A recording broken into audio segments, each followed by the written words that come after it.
Cobalt is a key element in powering those smartphones. It's used in the lithium-ion batteries inside mobile devices and electric cars. Anthony Milewski is the CEO of Cobalt 27, which owns physical cobalt at a time the price has hit a 9-year high. He joins me from Florida, where he's going to be attending a global mining conference. Anthony, thank you so much for being with us. You know, we don't often think, as consumers about all that goes into the devices we love so much, but cobalt prices have been on a tear, tripling. Everyone seems to be concerned about shortages. Is demand for cobalt outstripping supply? You know, certainly the cobalt market has been imbalanced in recent years, the 100,000 metric ton market. But with the entrance of the electric vehicle now, you're seeing a material new form of demand come into the market in the coming years. And so I think the market is okay today, but certainly the demand looking forward is going to be tremendous, and there's going to be significant pressure on suppliers to put mines in production and to find new sources of cobalt.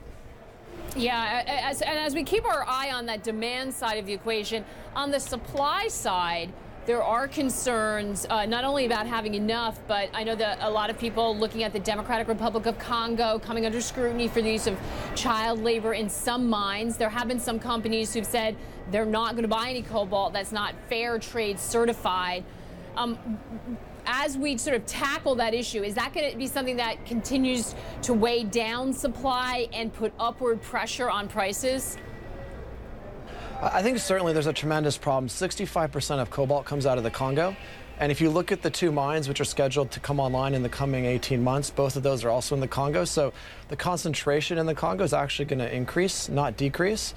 And, you know, when I think about what the next 18 months looks like, Katanga, which is Glencore's mine in the Congo that'll be ramping up in the coming year, will have supply for a limited number of automakers and consumer electronics companies. But the real issue is going to be once Katanga does offtakes with the BMWs and Volkswagens of the world, you know, then where does Ford or whoever's left out of that offtake agreement, where do they turn to?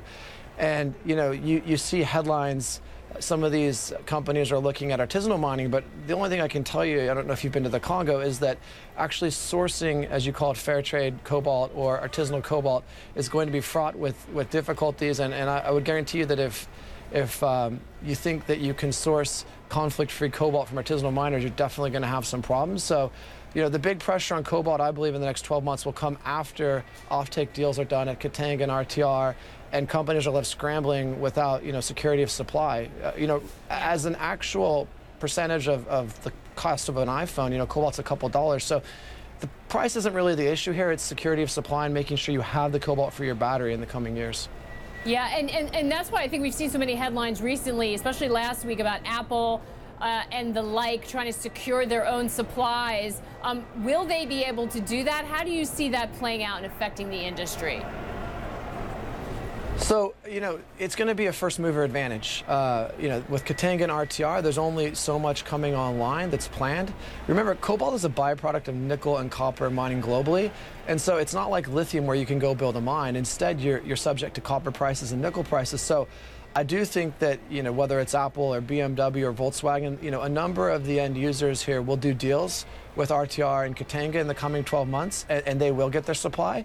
But whoever doesn't participate in those deals is going to be left. And remember something that people kind of they miss, which is, you know, we're seeing the transformation of two of the most important industries in the world, namely energy, with 50% of crude going into automobiles, and you know, the automobile industry undergoing what is the biggest transformation probably in its history with the move towards autonomous driving, mobility as a service, and really the platform for that change, for the safety changes, is the electric vehicle. And the electric vehicle is powered by the lithium-ion battery and the cobalt-nickel battery formulation.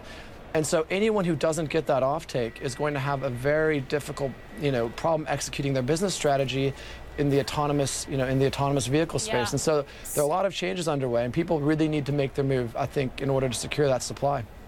Yeah, that's right. A scramble for resources. You seem to be very well positioned for all of that. Important for us to all understand these commodities. Anthony, thank you so much for being on. Come back with us again soon. And good luck at the conference. Thank you.